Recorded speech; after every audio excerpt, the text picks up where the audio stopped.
Hi, I'm Jason Grover for ThatShelf.com, and we're here to talk about the Book of Boba Fett, Episode 1. Big change. Obviously, for those of you who have been watching the channel and know me from my writing or personally, know I'm a big Star Wars fan.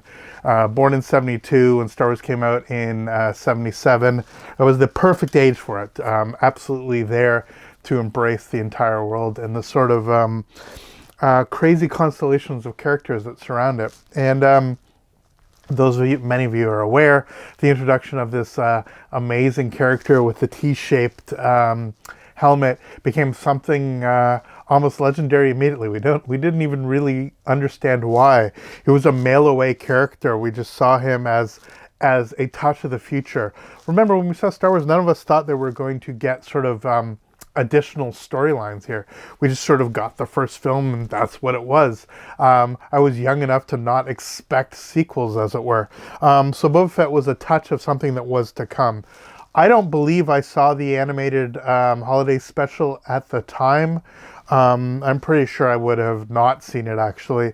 But it was certainly the promise of this action figure, as crazy as it is, that wonderful collision between where the marketing took place sort of simultaneous with what was taking place on screen. So when we finally saw Empire Strikes Back in theaters and was introduced to this group of bounty hunters, Boba Fett certainly took on an even more legendary stature. Again, tied with the toys, as crazy as that is.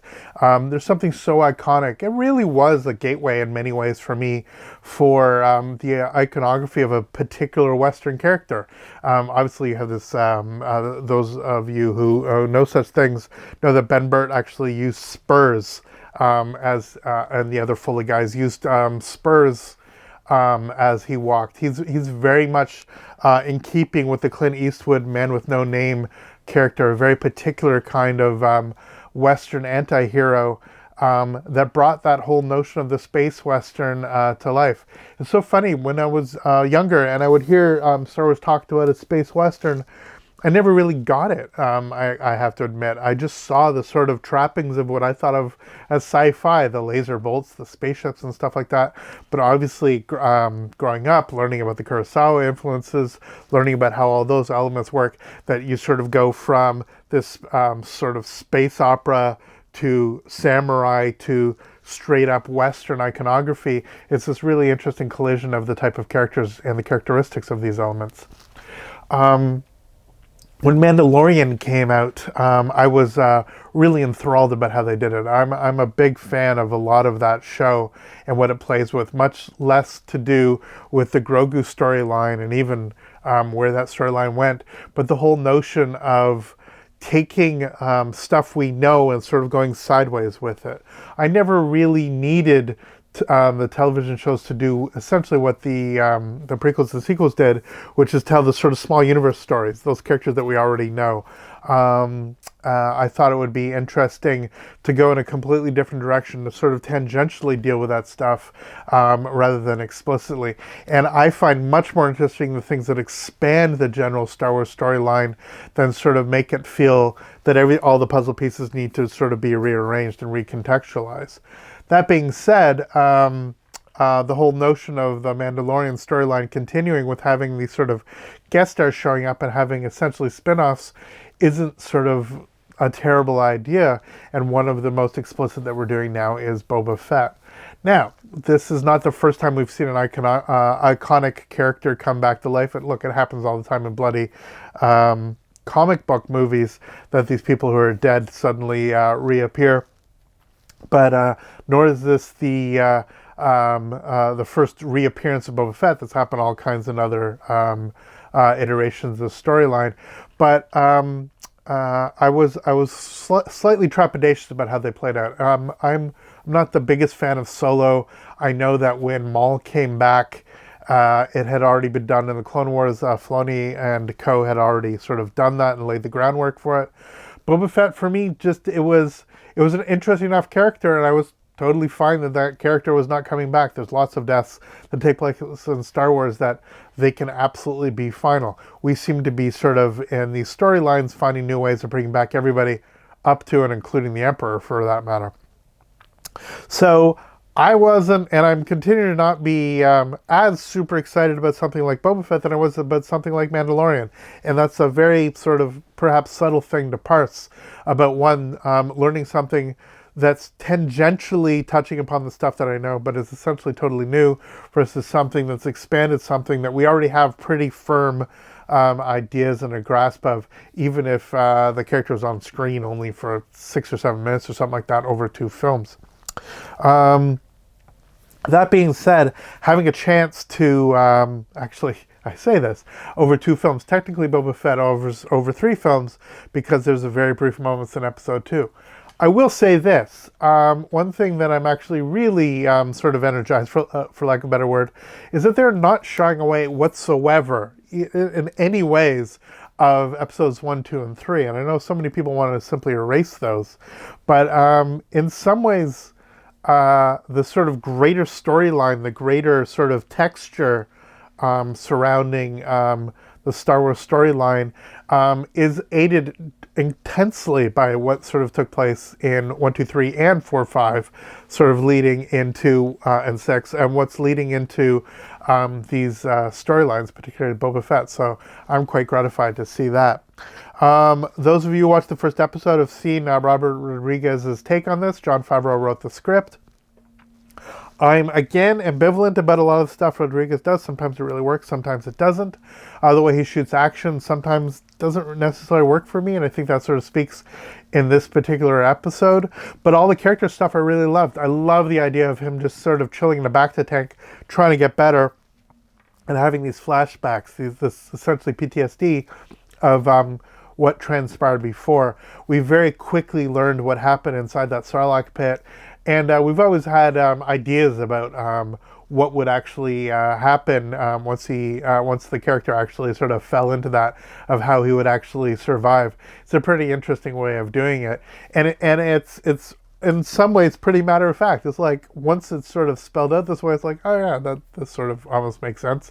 That after everybody's sort of gone and the sort of flaming hulk of the nonsense that was Jabba's barge is gone and our heroes have left long ago, that you're going to see this guy sort of crawl out and sort of be taken over by a bunch of Jawas and then captured by some sand people.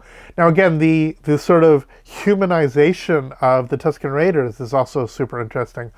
Obviously, it's playing with indigenous iconography and always was, and that again was touched upon very much in episode 2. In that return to Tatooine. But I think that we're actually getting much deeper storyline for that sort of characteristics. That you have these incredibly ornate masked creatures, other people in masks, just like Boba, having this obviously a rich a world, but also very subtle gestures, almost like science cinema. I love the last moment of just handing the cup over, as it were, just as a sense of inclusion. So I'm going to really enjoy that. I think much more than I'm going to enjoy the sort of parkour action-y stuff, building up of a crime empire and trying to be sort of a good replacement for Jabba.